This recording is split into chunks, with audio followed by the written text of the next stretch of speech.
Hi, I'm James Taylor, business creativity and innovation keynote speaker, and this is The Creative Life, a show dedicated to you, the creative. If you're looking for motivation, inspiration, and advice while at home, at work, or on your daily commute, then this show is for you. Each episode brings you a successful creative, whether that's an author, musician, entrepreneur, performer, designer, or thought leader.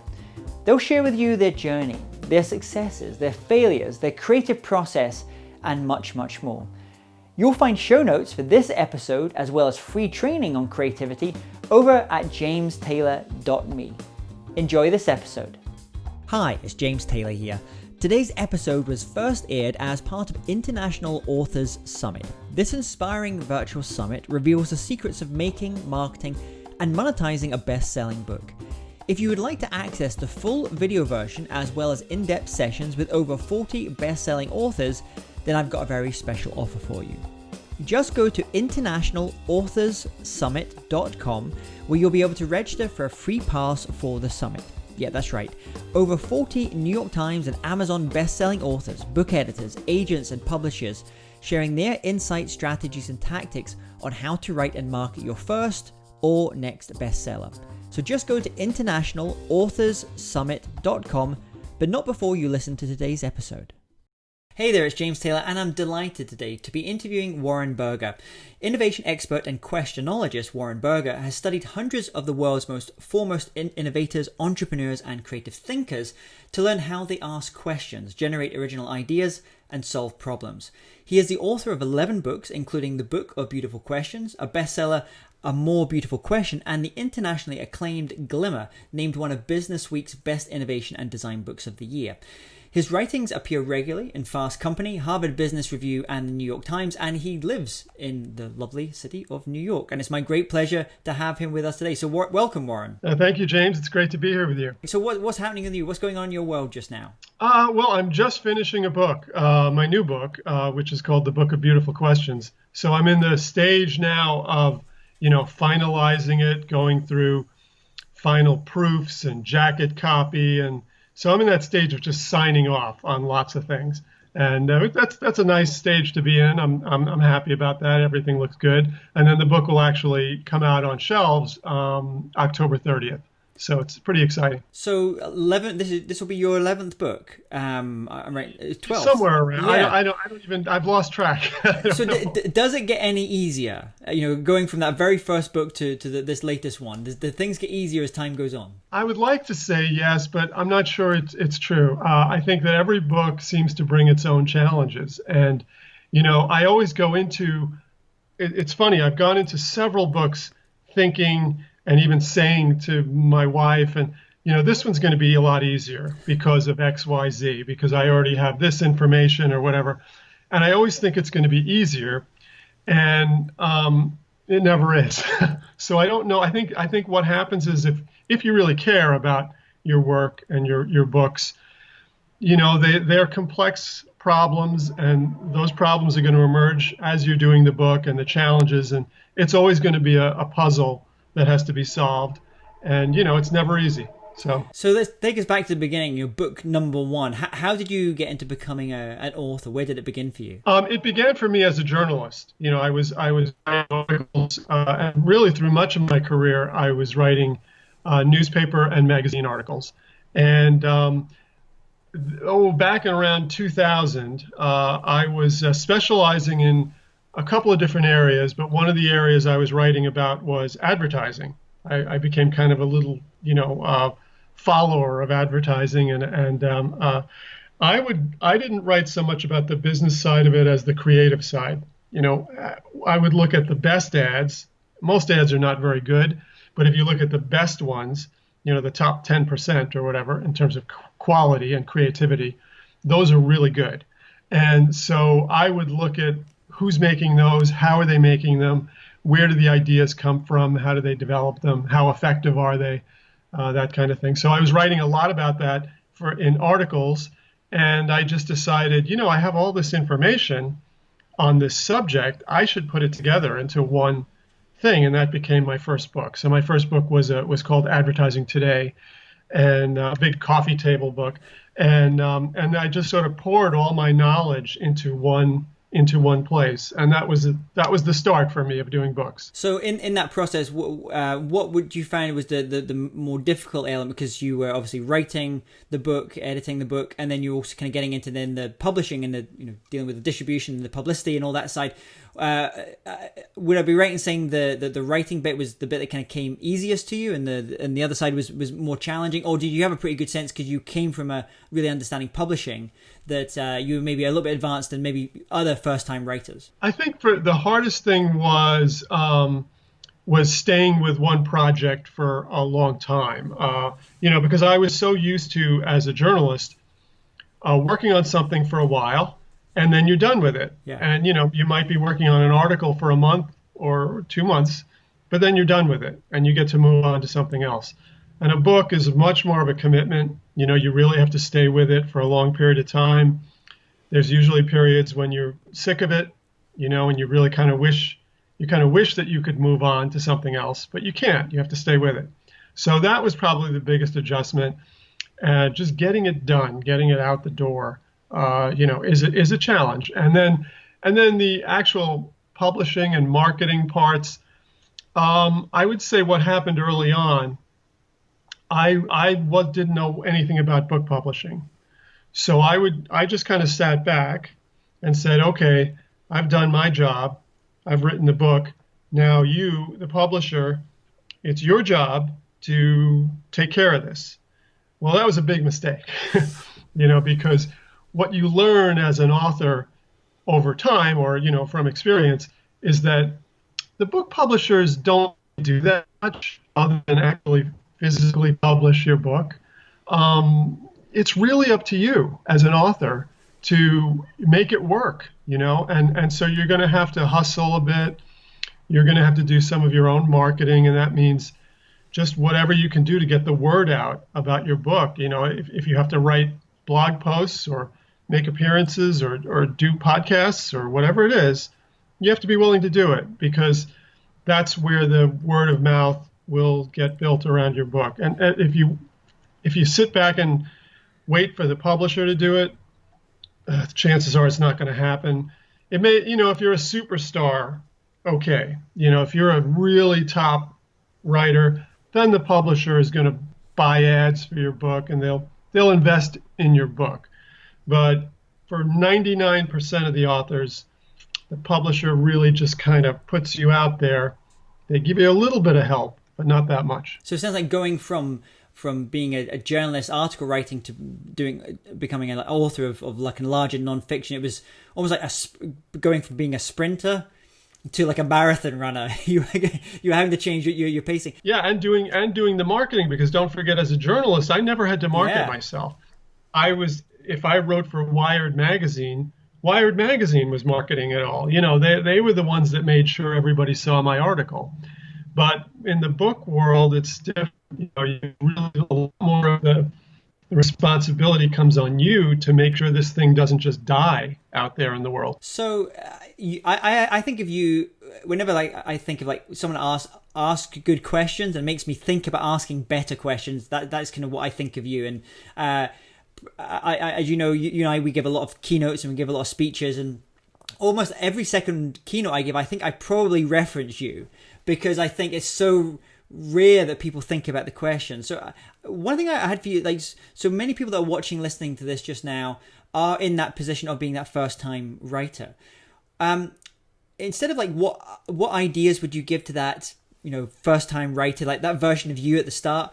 What questions would you ask of that author, that first time author, to help them think through what writing is and what the role of writing is for them in their lives? Well, I think the questions that as an author you need to be asking yourself are, what am I really trying to achieve with this piece of writing? Who is the audience? Very important to always be aware of that and to keep asking yourself that question.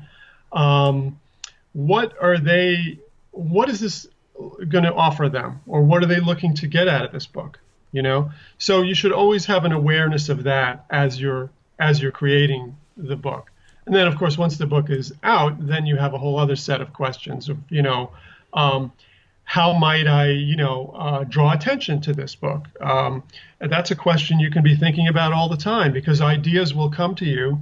You may not think of them right away, but if you've got that question in the back of your head, how might I make this book part of the conversation? Or what's going on in the conversation now that I can tap into and I can connect with? Like newsjacking, almost, like just inserting your book and inserting you into the story. And that's an awareness thing that I feel like one of the great things with questioning is that a question doesn't have to be answered right away. And so if you can train yourself to live with a question, to keep it on your mind, then what will happen is you'll always be thinking about that question, even when you're not sitting at your desk pounding your head against the desk because you're desperately trying to come up with ideas. A lot of times that's when you don't come up with ideas, right? But if you've got a question in the back of your mind and you're taking walks and you're going about your daily life, you will think about that question. Even in your subconscious, you'll think about it. And, you will get ideas about, gee, I could do that. The ideas will kind of pop into your head, or you'll see something you'll see something in the newspaper, and you'll say, oh yeah, I can think about what can I do with my book? Well, this triggers an idea. So I think it's important to live with these couple of questions about, first, while you're working on the book, what are you really trying to say? Who is your audience? What are their needs? What's going on in the world right now that I can address in this book? And then after the book is done, you kind of shift the questions to, all right, now it's done. How can I connect what I've already created to what's going on out there? How can I make it relevant? And I guess by having those questions, something else you've probably triggered in your brain, I can't remember what the name is, it reticular activating system, I think it is. If you go out and buy a certain make of car, suddenly you notice that make of car everywhere. If I say blue elephant to you, you suddenly think of blue elephant everywhere. And by having that question in your back of your head, your mind is constantly scanning the environment all the time, looking for things that can help you, and pattern recognition as well. So that's great. Yeah, you're looking for things you can connect. So as you're kind of working through on a book, there come those times where you maybe get stuck somewhere on a chapter. You're not quite sure what to do. Are there any questions that you found quite useful to help kind of break through some of those times where maybe you just feel you're getting a little bit lost, or you're unsure where to go next, or how to shape a particular chapter on the book? Well, yeah, there's a couple things. One of the questions that I talk about in my new book is about killing the butterfly. And I adapted this question from something that an author, Ann Patchett, said, which is, she wrote about how when we are in the early stages of developing an idea, we have a vision in our head that's a beautiful idea of what the idea should be. We sort of might have a vision for a story, and it's a beautiful story somehow in our heads. And what happens to a lot of people is when they try to take that idea from the beautiful vision in their heads to something solid, something on paper, it suddenly gets very ugly. The whole process starts to get ugly because it's not perfect anymore. It was only perfect in your imagination. And the reality is never perfect. So once you try to write it down, you try to write it out, or I imagine the same thing is true with all types of artists. As you try to give form to this vision, there are all these imperfections and things that don't make sense, things that don't work, holes in your story. There's all kinds of things. So one of the questions I put in my book was, for all artists, is they need to be asking themselves, am I willing to kill the butterfly? Because as Ann Patchett said, you have to kill that perfect vision in your head. That's not a real thing. And you have to be willing to live with whatever the real thing is, whatever the thing you're capable of creating. And it may not match that butterfly in your head, but that's okay. because the real thing is what counts, not the, the butterfly in your head is not real. So I think that's a really important question, because it gives you permission to lower the bar a little bit. And that's another question, by the way. Another question you can use is, what if I lower the bar? So a lot of times when we're trying to write a beginning of a chapter, or we're trying to create anything, we want to create something so great right out of the box. We want it to be like excellent as soon as we put it down on paper. And one of the things that successful artists sometimes do is give themselves permission to create something lousy. Because what will happen is, let's say you write something out, it's not very good, but at least you've written something, right?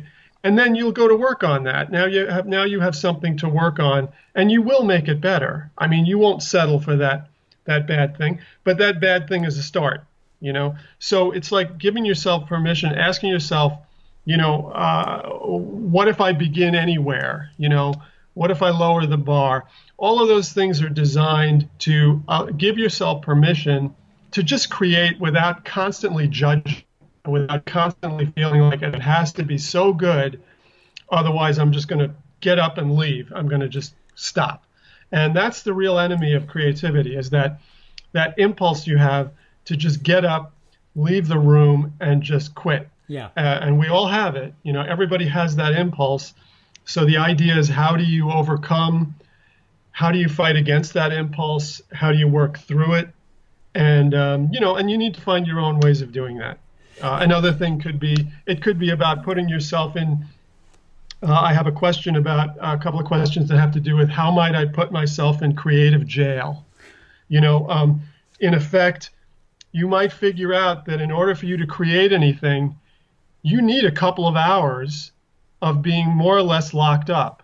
And you need to be able to put yourself in a position where it's not easy for you to walk away from that. Now, how you do that, I don't know. That's up to you, whether you want to actually lock a door somewhere, whether you want to find a place that once you go there, it's not so convenient to get up and leave, or whether you want to have your significant other in your life stand guard and force you back into the room. Whatever it is, or some people use a timer, where they say, I'm setting this timer for an hour and a half. I can't leave this room until that timer goes off.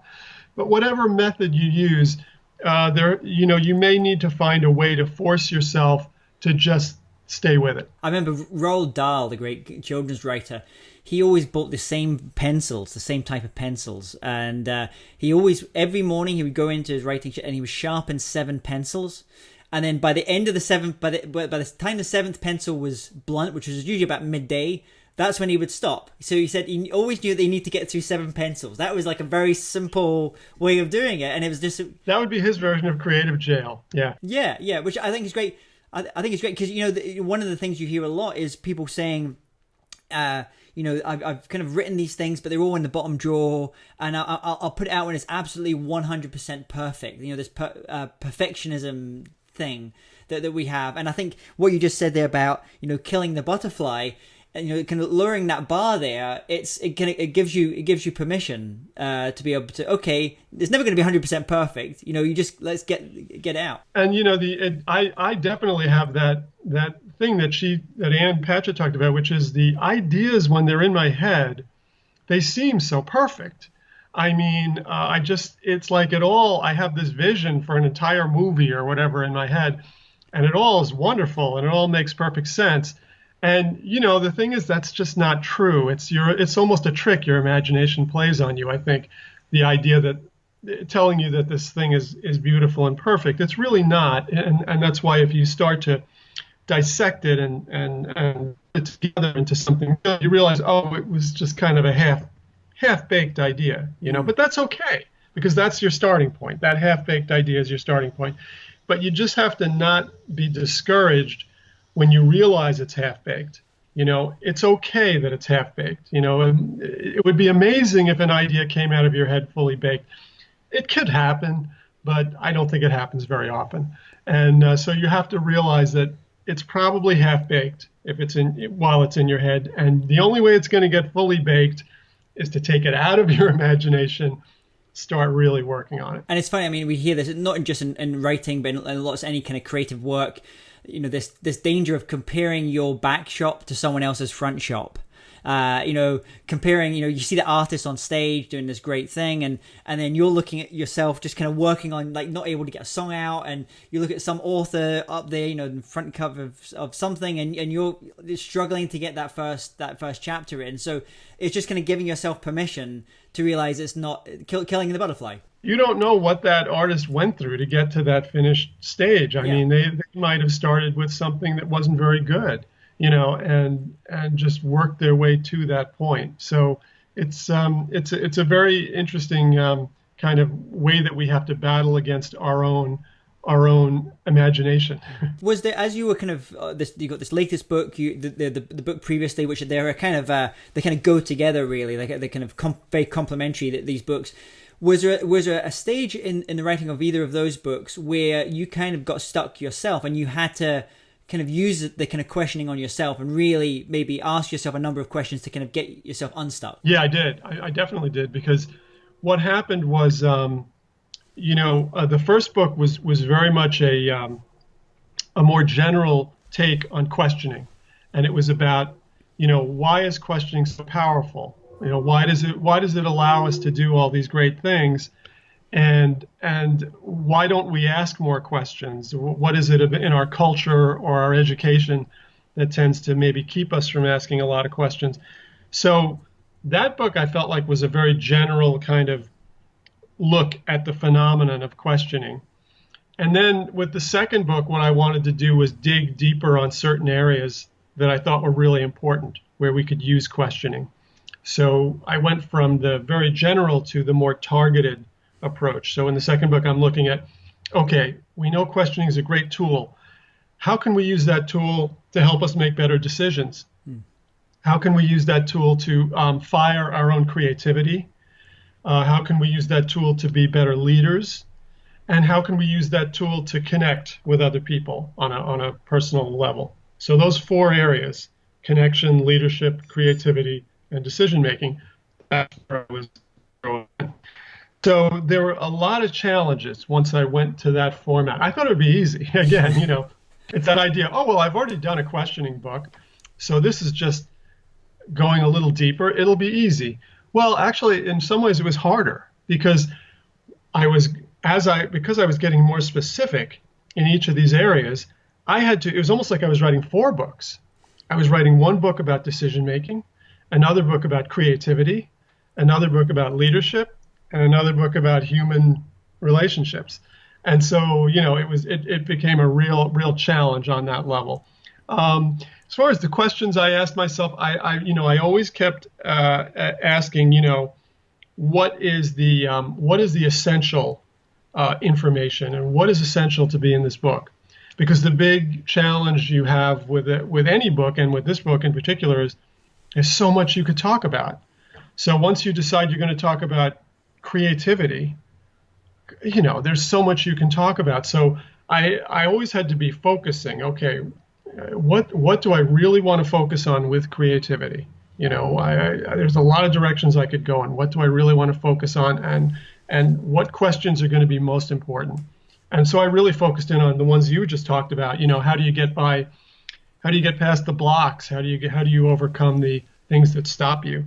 And that was the focus there. But I had to do that throughout the book. Always be asking myself, you know, what's really important? What really matters here? What do I want to leave out? You know, that's an important question that a lot of times authors don't ask is, you know, what am I willing to abandon? You know, because what happens when you are doing a lot of research for a book, and I'm sure you know this, is that you come up with so much interesting material from every different direction, and you want to use it all, you know, because it's all interesting on some level. Almost everything you find out is going to be interesting on some level. So you feel like, gosh, this should really be in the book. And so I think one of the things you have to ask yourself as an author is, what am I willing to abandon? Just because it's not as critical as the other stuff doesn't mean it's not interesting, but it's not as central to the topic and the subject and the needs of the reader. Yeah. It's not as important. But that's something that you could also, as you're asking yourself the whole time in the back of your head, like, how do I get this book out? How do I market this book? Tell people about this book? That might be a story that you could use. Actually, oh, that would be a great Fast Company piece. You know, I could use, that's a good example to use for that. Or I could use that as part of a keynote. So these things might never go away. It's just that one thing that you're creating, that book, it needs to be, kind of solid. It needs to kind of make sense. And it reminds me a little bit, the kind of what you're doing with that book is, there was that book, The Omnivore's Dilemma. I'm trying to remember the name of the author now. He wrote a book, and he actually wrote three books. Like the book one, like, was the big, like, heavy book, all about food and how we eat and food and diet. And then that was like, Pollen. Yeah, that's it. Yeah, and that was a classic. That was a great book. But then he found a lot of people said to him, "Oh, I love that book. I would love to use like the like a slightly smaller version of it." So his second book, he did like a more compressed version of it. And then people came up to him after that was a great book. I'd love if you just told us what the rules were. So I think his latest book is just like, do this, don't do that. So but I think he spoke about this idea. It's like Japanese poetry, actually doing less is so hard. There's that, I can't remember who the famous I think it was Winston Churchill maybe said, I'm sorry this is a long letter, I didn't have time to write you a short one. So it was something like that. True, it's true. And the other good lesson from what the story you just told with Michael Pollan is, he listened to his audience. He listened to his readers. They were telling him something there, and he followed up on it. And that was true with this book that I just did too. I mean, it definitely came out of something I was hearing from readers when I would go around and talk about the first book, A More Beautiful Question. I did a lot of talks, a lot of readings, and then I would always talk to people afterwards. Have Q&As and stuff. And I was always getting the same question, which is, people would say, I love the idea of questioning more, and I think of myself as a great questioner. But I want to know, I'm in the field of da-da-da. What questions would help me when I have to deal with firing someone, or when I have to deal with... So they always wanted questions that were specific to their situation, as opposed to just having this general idea that you should ask more questions. So I decided that that's what I would focus on in the next book, is like, instead of just generally talking about questioning, if I could say, hey, here are some specifics. If you're in this situation, why don't you think about asking these kinds of questions? Or, these are some questions that people have found are very effective when you're trying to decide, should I take that job? So that ended up being, the main gist of the book. And it really came out of listening to readers and what they had to say. Because you can almost, one of our other guests is very well known in terms of creating book series. They're like Miracle Morning, honorary recorder, working with Hal Elrod. And now you have the Miracle Morning for parents, the Miracle Morning for teachers, the Miracle Morning for executives. So you could actually, with your book, you could do, asking better questions for executives, asking better questions for, parents, so you've got like a whole, the next 30 years of your life could be potentially this one thing. Yeah, and that's both good and bad, because I don't know, I found when going to a second book, it was the first time I'd ever done that. It was the first time I'd ever done a second book on the same subject, and that is a mixed blessing. On the one hand, you're bringing a lot of expertise now to the second book because you've already earned it, you've already developed it, and that's wonderful, and you're going deeper on a subject that you care about, and that's really good too. But the downside is, if you're used to being someone who wants variety and wants to move on to something new, you can start to feel like, oh gee, why am I still in this on this subject? Isn't it time for me to be doing something new by now? And this is again another great creative question that people need to ask themselves from time to time, which is, this is adapted from something. Do you know the writer Elizabeth Gilbert? Yeah, did great Big Magic and obviously Eat, Pray, Love. So she talked about, in one of her talks, she talked about the difference between a a jackhammer, and a hummingbird. So a jackhammer digs really deep on something. A hummingbird kind of flies around and lands briefly somewhere and then moves on to the next thing. And where I think this is interesting for creative people is, and a question they should ask themselves is, at a particular stage in your creative work, you can ask yourself, is it time now for me to be a jackhammer or a hummingbird? To be a jackhammer is to go deeper on something, to just, you're into a subject or you're into an idea you really love, you kind of keep going as deep as you can. But there may come a point when you want to move on, and that's when it's time to be a hummingbird. One of the things I talked about in the book is people like Bob Dylan or the band U2 or lots of creative people have reached a point in their career or various points in their career where it's just starting to feel stale, and they need to move in a different direction, and that's when it's time to be a hummingbird. They can't just keep digging in that same area where they've had success. At some point they need to fly away, and it's very scary to do that, but the really successful artists do that. They evolve. And so I find that's an interesting idea of whether you keep going deep in one area and when is it time to just say, okay, I'm moving on now. And I don't know when that will come with questioning for me. I mean, it may be after I've done a second book, I may say, time to be a hummingbird, time to fly away. But that's a question that I think every creative person has to deal with at some point. A friend of mine worked with Bob Dylan, and he said one of the interesting things about working with Bob Dylan is that he never looks back. He's not interested in the slightest of previous things he's done. He's always looking at the next thing, and that's his mindset. And I know some author friends of mine who've had that same thing about the first book's being very successful, and the publisher would like a series of books around it, and they feel that they don't necessarily they want to move on to the next thing. They're that kind of hummingbird. So the model that they've found is, okay, I'll co-author the books in the book series. And so they've actually brought in a different co-author for, let's say, the parents one or whatever the different ones are.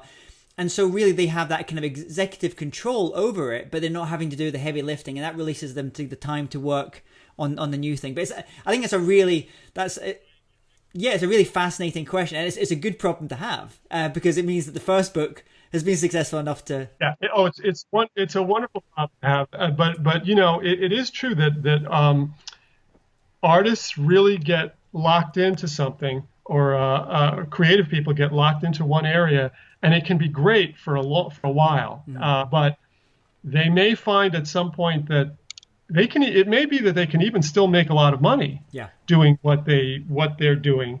They can still be successful at it. But if their passion isn't there, if their interest isn't there, they're not going to be happy doing the work. And I think, if you're a creative person, you're there for a reason. And it's that you want to be creative. You want to feel that passion. So as soon as you stop feeling that, even if you're successful making money, I think you're not going to be happy, because you want that feeling of creativity. You want to be energized. You want to feel like you're exploring, and you want to feel like you're trying new things. So yeah, and I think we're saying creatives, and some people think, well, that's just authors and artists and musicians. But actually, Richard Feynman, the great physicist, was a perfect example of that. It changed every pretty much 10 years because he wanted that beginner's mind going into something fresh. And there's the Dr. K.H. Kim, who writes a lot about creativity and Nobel Prize winners, and she said one of the things you often see is that they're boundary crossers. They will go on one thing, and then they'll have maybe their main domain, let's say writing. But then they will go in different domains, and they're able to pull all that from a completely separate thing and into this new thing, and see connections that no one has ever seen before, because they're able to jump these different boundaries. Yeah, you connect ideas from different realms. That's one of the best ways to get new ideas. Yeah. So as we start to kind of finish up here, I'd love to know, what tools do you find really useful for yourself in your writing? Is there particular apps that you kind of use to help you in your writing? Notepad and pen. So I'm very, very old school. One of the things I do is, I have a radical, I'm sort of radically anti technology, particularly in terms of, I feel like we've got the creativity is under siege by technology right now. And I understand that there are tools that also help with technology. I mean, tools that help with creativity. I understand there are tools that can, Evernote or something can help you organize your notes, and that's a great thing. But in general, I worry that technology a lot of times is working against our creativity. I think that it's in the most extreme case is social media. I mean that's just a creativity killer, and it hurt. I battle against it all the time, and it's that distraction, that constant distraction that's there with it, that too easy access to information, so that it's just always there at your fingertips, and you can always just be a hummingbird. Yeah. But not in a good way. I mean, the idea of being a hummingbird and following your curiosity, it sounds good, and it is good on a certain level, but there's a point at which following your curiosity is not good. Yeah. And that's the point where you're just kind of bouncing from one website to another for no particular reason and getting lost in interesting little tidbits all day long. Now that is the enemy of creativity, because that really doesn't help you with making something, with producing. I know Malcolm Gladwell, I was watching a thing, he speaks a lot about this. He said it's Google is not your friend. When it comes to, because obviously Google is based upon the idea of what is most popular, and it will raise those things to the top. And when you're researching and writing, that's like the last thing you want to do. So he said, I actually like going to, if I'm in that stage of research, going to a library and looking through the references in a book, and then going like 2 or 3 steps back. Where did they find that? Where did they find that? And he said often that's when you'll uncover the stories, but you're not going to get them through Google. Yeah, you'll find something, and you'll find fresh ground there. The problem with Google or using stuff that everybody else is using is that you're not going to find anything that everybody doesn't know already. So it kind of works against originality. It works against coming up with something unusual or novel. So I think, on that level, on the research level, it's definitely an issue. But more importantly to me is just the distraction issue. Mm-hmm. I think that's anyone who's creative now has to recognize this is probably one of the greatest enemies to their creativity, is the ease with which we can distract ourselves now. Yeah. I mean, it was always a problem. I mean, you could get distracted by just looking out the window, right? So it's not like it's an entirely new problem, but we get distracted in different ways now. In the past, we might have gotten up from our desk and gone for a walk because we couldn't get any work done. We didn't feel right. Nothing was coming out. So we might take a walk. Well, that's not necessarily a bad thing, taking a walk, because you might come up with ideas. But instead, what we're more likely to do now is go on social media, go on the internet. We're consuming as opposed to creating. Stuff comes in. And that doesn't allow your brain to do the things it needs to do, because it's just in the absorption mode. It's just absorbing. And there was a line from a designer that I knew who said, it is easier to react than to create. So that's very important to keep in mind, that you will always, if you give yourself the choice of reacting versus creating, most of the time you'll choose reacting. And by reacting, I mean answering another email, taking another phone call, doing another meeting. Those things are easier to do. They really are. And so we tend to be lazy at heart. And we look for those easy outs. We look for those things where we can say, oh, well, I have to do this or I have to do that. Therefore, I got to push aside the work. So I think, we need to be very hyper aware of that there are things that are constantly undercutting us in our attempts to be creative. And what about a book? If you were to recommend, not one of your own books, but it's another book by another author that could help people either with the craft of writing or just maybe think more creatively, what would that book be? Well, on writing, the craft of writing, I love some of what Stephen King has written about writing is great. He wrote a nonfiction book. I believe it was something along the lines on writing. That was a great book. Yeah. I love the classic book by A Bird by Bird by Annie Dillard, which if people haven't read that, I hope I'm getting that her last name right. Yeah, I think I'm Annie Dillard. But the title is Bird by Bird. Fantastic book.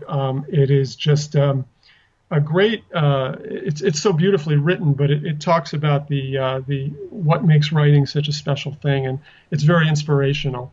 So if you need that kind of inspirational, if you're asking why am I a writer, why am I doing this, and you need some inspiration, I look to those kind of books that remind you why this is a great way to spend your time and a great thing to put your efforts into. And then just as far as other books I've on creativity that I've enjoyed, I love the work by the writer, the professor whose name I can never pronounce, who wrote the book Flow. Mihaly, he's from Chicago University. Yeah. And the book Flow is a great book too. If it's not in your library already, get it, because it's very important. The whole idea of getting in the flow is very, very important, and he's analyzed it in a way that nobody else has. And I love the work of Adam Grant, the writer Adam Grant, who's written. He wrote the book Originals as well as Give and Take. But I think Adam Grant has some great ideas about what makes people creative and what allows them to think the way they do. Wonderful. We'll put all these links here so people can check out all those as well. And I've got a final question for you, Warren. I want you to imagine you woke up tomorrow morning and you're going to have to start writing from scratch. No one knows you. You know no one. You don't have a publisher relationship. Nothing. No platform. What would you do? How would you restart things? I would ask myself the question, what can I own? And what do I want to own? So that could be an issue or a problem or a subject area. I think I mentioned earlier that, when my first book came out of my writing a lot about advertising. So I felt like I owned that turf of advertising. At that time when I wrote that, I knew as much about creative advertising as anybody. I mean, I was really steeped in it.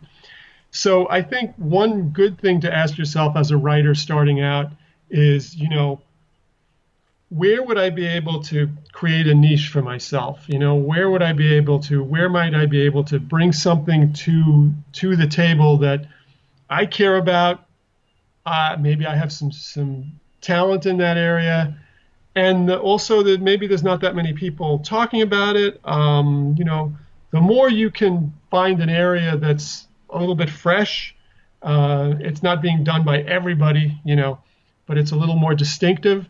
That's what I would do. That's one of the questions I would ask myself. I really focus on how can I make myself distinctive, and how can I find a place for me to make a statement? Well, you've certainly done that with this whole area of questioning and asking better questions. You've done a great job on that. And I recommended your book to many, many people. And I highly encourage anyone that's watching this just now to go and get either the latest one that's just coming out or the previous one as well. If people want to connect with you, Warren, just to reach out, maybe to find out more about your work, where's the best place for them to go and do that? I have a site that sort of brings everything together, and it's amorebeautifulquestion.com. So you just put those 4 words together, a more beautiful question, all one word, .com.